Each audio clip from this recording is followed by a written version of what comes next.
Ice cream पाला मस्जिद करीम खातून Kurnool road Jadcherla पर शानदार इफ्तिताह अमल में आ चुका है।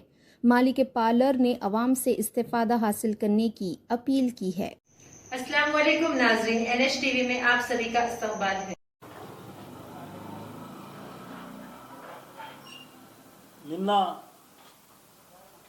టిఆర్ఎస్ పార్టీ ఆఫీస్లో కేసీ నరసింహులు గారు వారిని పట్టణ ప్రథమ పౌరుడిగా అందరూ కౌన్సిలర్లు ప్రజలందరూచే ఎన్నుకోబడ్డ కౌన్సిలర్లు అందరూ కూడా ఆయనను చైర్మన్గా ఎన్నుకుంటే ఆ సీట్లో కూర్చున్నాడు. నిన్న ఆయన మాట్లాడుతున్న మాటలు చూస్తుంటే హాస్యాస్పదంగా అనిపిస్తుంది. ముఖ్యంగా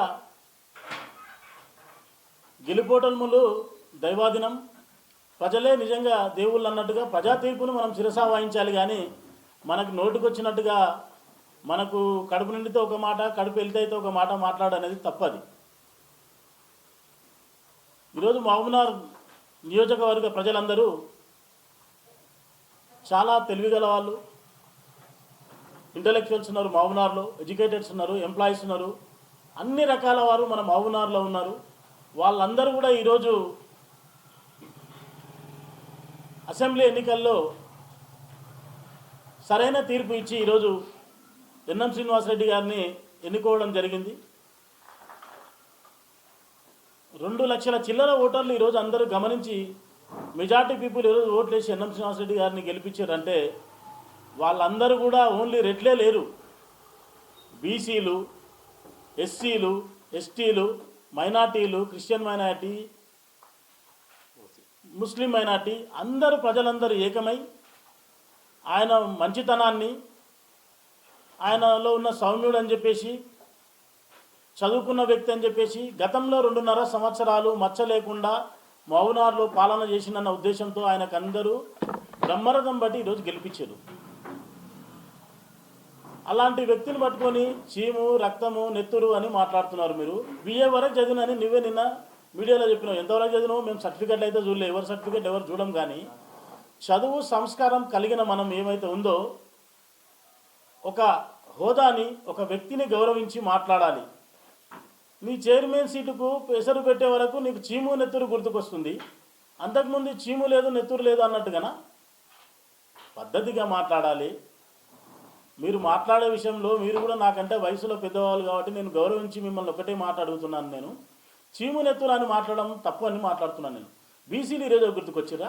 మహబూబ్నగర్ను గత ఎన్ని సంవత్సరాల నుంచి బీసీలు పాలిస్తున్నారు తెలియదా మీకు? ఈరోజు మహబూబ్నగర్లో చైర్మన్ సీట్ ఈరోజు వరకు బీసీలకే ఉన్నది, తెలియదా? అది ఒక బీసీలు అనేది బీసీలు, ఎస్సీలు, ఎస్టీలు అని చెప్పేసి మతాల, కులాల, మతాల మధ్య చిచ్చు పెట్టింది మీరు. అన్న తమ్ముళ్ళ మధ్యలో చిచ్చు పెట్టింది మీరు. ఈరోజు మున్నూరు కాపునని మాట్లాడుతున్నావు.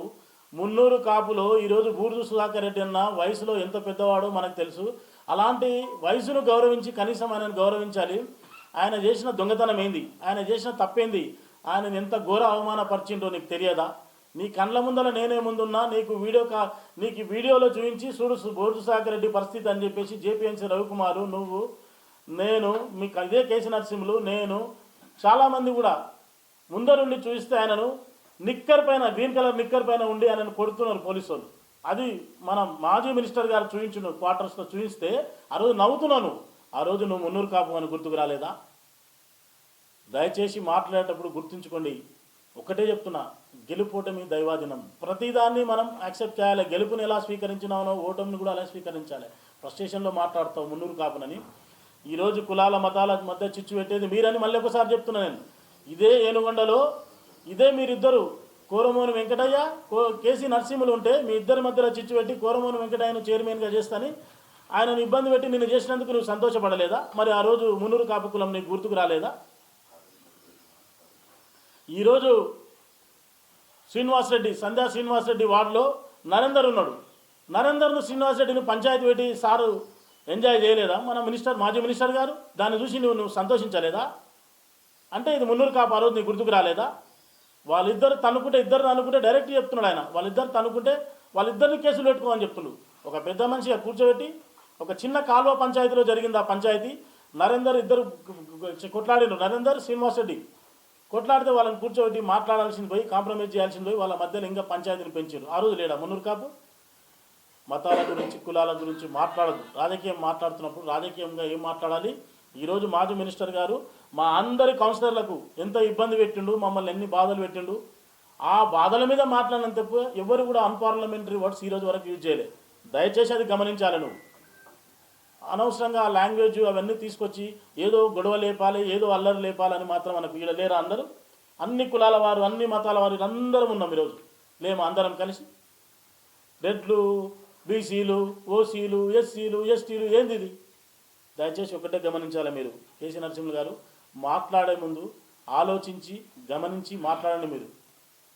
మీరు ఒకటే చెప్తున్నాం, ఖబర్దారు మళ్ళీ ఇంకోసారి ఎన్ఎం శ్రీనివాసరెడ్డి గారి నుంచి మాట్లాడితే కౌన్సిలర్ల ఒక్కరు కాదు, మహబూబ్నగర్ ప్రజలందరూ కూడా ఒకటవుతారు. అంటే ఈరోజు మహబూబ్నగర్ ప్రజలు మీరు చేసిన పాలన విధానము, మీ అవినీతి గురించి నువ్వు అడిగినవు. అవినీతి గురించి నువ్వు ఒకటే చెప్తున్నా కేసీ నరసింహులు గారు, ఎంతమంది కాంట్రాక్టర్ల దగ్గర ఎన్నెన్ని డబ్బులు వసూలు చేసినావు నేను బయటికి తీయాలనా? ఛాలెంజా ఇది? రేపు పొద్దున్నే కాంట్రాక్టర్లతో నేను ప్రెస్ మీట్ పెట్టియాలనా? సవాల్. తెలియదా మాకు? వద్దు.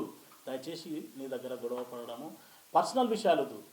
ఎందుకంటే నీవు కూడా ఒక బీసీ బిడ్డవే, మనం అందరం బీసీలమైనా, ఓసీలమైనా, ఎస్సీలమైనా అన్నదమ్ముల్లాగా మహబూబ్నగర్లో ఉన్నాం. దయచేసి పర్సనల్ విషయాలకు పోకండి. మీ రాజకీయంగా ఆ రోజు మీరు ఏం చేసి ఏమైందో కానీ ఇంతమంది కౌన్సిలర్లు అందరూ సింగిల్ ఎంపీ మీ దగ్గర ముట్టకుండా ఈరోజు నేను సీటు మీద కూర్చోబెట్టారు. వాళ్ళ మీద ఆరోపణలు మోపుతాను. ఎన్ని లక్షలు ఇచ్చినావు? 7 లక్షలు అందరూ పెట్టుకొని కూర్చున్నామా? ఎవరెవరు బాగుపడ్డారు మాజీ మినిస్టర్ నుంచి? చెప్పండి లెక్కలు. నీ ఒక్కరిని బాధపడి ఉండొచ్చు, మరి నువ్వు కూడా బాధపడతావు కదా. నువ్వు కూడా మాట్లాడిన విషయాలు ఎన్ని ఉన్నాయి, ఏం చేసినాయి? దయచేసి మాట్లాడే ముందు ఆలోచించి మాట్లాడండి. గోవా కాదు గోకర్ణ అంటావు. నా దగ్గర ఇప్పుడే వీడియో ఒక్కసారి నా దగ్గర నేను చూపిస్తా. గోవా టికెట్లు నా దగ్గర ఉన్నాయి. మొదటి రోజు అందరూ వెహికల్స్లో పోయింది అందరూ. రెండో రోజు ఎవరెవరు కలిసిపోయారు, ఎవరి తమ్ముడు ఎవరెవరు కలిసి ఎంతమంది 6 మంది టికెట్ ఎవరెవరు బుక్ చేస్తారో నా దగ్గర వీడియో చూపిస్తాను. ఒక్కసారి నాకు నేను చూపిస్తాను. ఇప్పుడు మీకు చూపించమంటే దయచేసి గోవా టు మా హైదరాబాద్ టు గోవా నేమ్తో సహా ఉంది. నేమ్స్తో సహా ఎన్ని టికెట్లో చూపిస్తాను నేను. ముందు ఆలోచించి మాట్లాడండి. మీరు పదవి పోయిందని ఫస్ట్ సెషన్లో మాట్లాడుతున్నారు. ఈరోజు మీరు కాదలు పడుతున్నారు. వాళ్ళు కూడా మీ వెంబడి ఉన్నారు. వాళ్ళు కూడా మాతో కొందరు టచ్లో ఉన్నారు. నేనేం చెప్తున్నానంటే ఆ 14 మందిని నువ్వు రాజీనామా చేయని అనవసరంగా వాళ్ళని నువ్వు బలి చేయకు. నీవు నిజంగా కరెక్ట్గా నువ్వు చదువుకున్నానన్నావు కదా. 6వ తారీఖు నాడు మేము వెళ్ళి అందరం కూడా ముక్కుమడిగా అన్ని పార్టీల వారం అందరూ వెళ్ళి మేము 6వ తారీఖు నాడు 31 మంది వెళ్ళి మేము కలెక్టర్ గారికి నోటీస్ ఇస్తే ఆ నెక్స్ట్ డేనే నువ్వు రిజైన్ చేయాలి. కరెక్ట్ నీకు తెలిసి ఉంటే, నీకు ఏమాత్రం నీకు సభ్యత, ఏమాత్రం నిజంగా మర్యాద నీకు నిజంగా తెలిసి ఉంటే, రాజకీయ పరిజ్ఞానం ఉంటే, గౌరవంగా బుద్ధిగా నువ్వు వెళ్ళి నెక్స్ట్ డే నువ్వు రిజైన్ చేసింటే ఈరోజు మేము మీకు హ్యాట్సప్ చెప్పేవాళ్ళం. ఈరోజు ఏదో పదవి మొన్న అవిశ్వాస తీర్మానం పెట్టే వాళ్ళకు చీప్ ట్రిక్స్. ఏంటండి ఆ ట్రిక్స్? ఎట్లా ఉన్నాడంటే రాజకీయం చేస్తే ఒక సిస్టమేటిక్ ఉండాలి. చీప్ ట్రిక్స్ ప్లే చేసింది. చివరి నిమిషం వరకు ఆడపిల్లని ఇంటికి గుంజుకోమనికి వచ్చింది.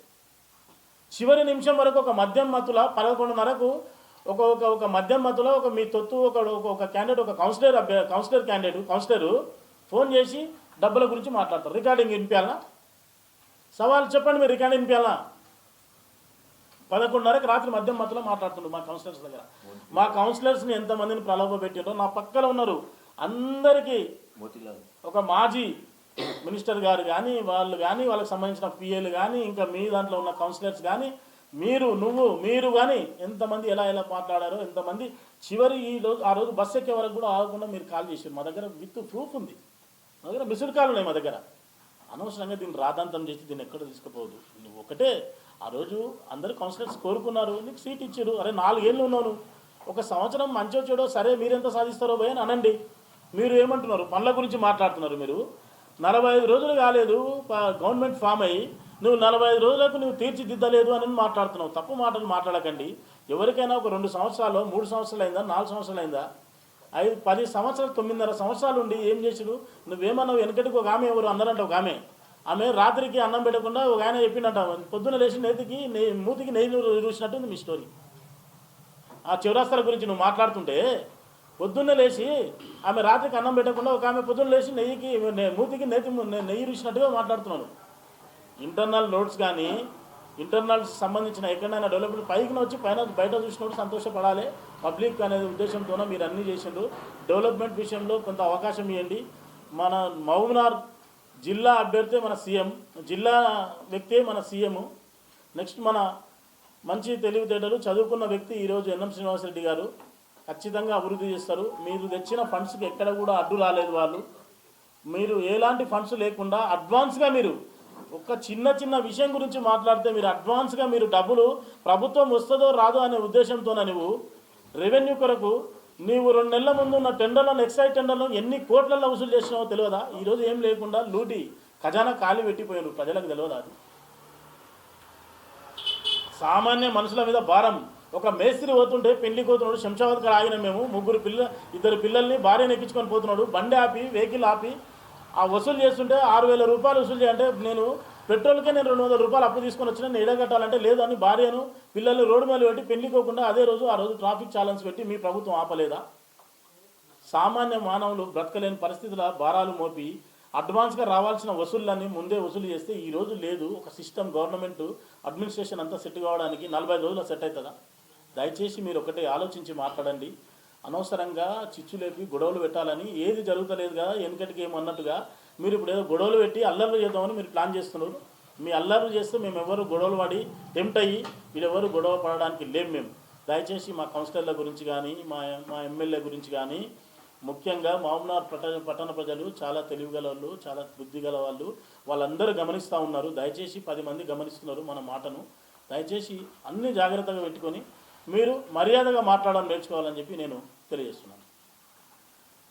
విషయంలో ఈరోజు ఒకటి గమనించాలి. మీడియా ప్రతినిధులు, మీడియా ఎవరైతే ఉన్నారో దయచేసి ఈరోజు మీడియా అంటే జర్నలిజం అంటే నిజం మాట్లాడేవారు, నిజం రాసేవారు. మీ నోరులే మూగపోయి ఈరోజు తెలుస్తున్న నోర్లు మీరు ఒకసారి దయచేసి గమనించాల్సిన విషయము, మీరు జర్నలిస్ట్ అంటే ఒకప్పుడు ఎంత గౌరవము, మీకు ఎంత విలువ. ఈరోజు ఒక టాప్ ఉన్న జర్నలిస్టులను మెడల మీద చేతి పెట్టి మాట్లాడారు. ఈరోజు నీ అసంటోళ్ళు నా జర్నలిస్టులను నోరు మూపించారు. మీకేం డబుల్ బెడ్రూమ్లు దిక్కులేదు. ఆ రోజు కాంగ్రెస్ పార్టీ నుంచి డీకేఆర్ నమ్మ తెల్లకి ఓన్లీ పేపర్ మారింది.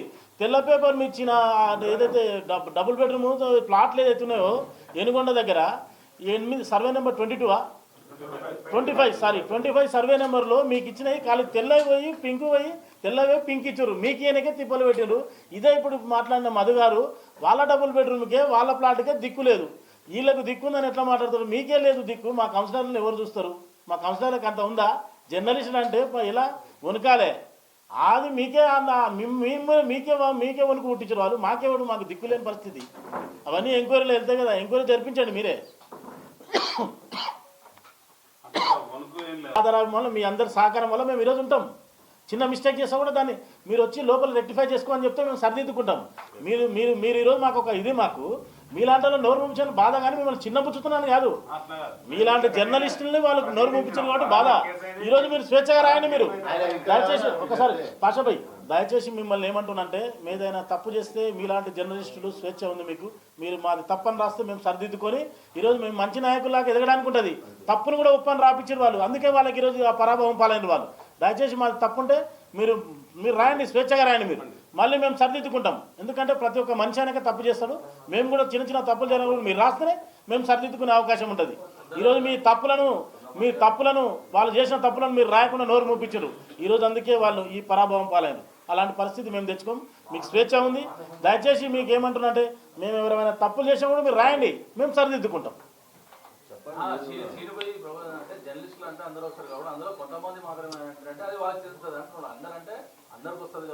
చాలా మంది కూడా ఈరోజు మీ డబుల్ బెడ్రూమ్లు మీ జర్నలిస్టులకు ఇంటికి వచ్చి మీ డబుల్ బెడ్రూమ్లోకి మీరు ఎన్ని రోజులు వేడుకున్నారో మాకు తెలుసు. ఎన్ని రోజులు మీరు దేవుని కాడ వేడుకున్నారో మాకు తెలుసు అంటున్నా. 4 years జపం. ఎలక్షన్ రేపు ఉంది, రేపు ఓటేసేది ఉంటే ఇవాళ ఇచ్చిండ్రు మీకు. ఎట్లా మీరే మేధావులు మీరే ఇంత మాట్లాడితే ఎట్లా? ఇంకా చాలా మంది రాని ఉన్నారు దీంట్లో పాపం. చాలా మంది రాలేని ఉన్నారు. మళ్ళీ ఇంకోటి అది కూడా ఉంది మీకు. మీదే పరిస్థితి. మమ్మల్ని ఎవరు చేస్తారు?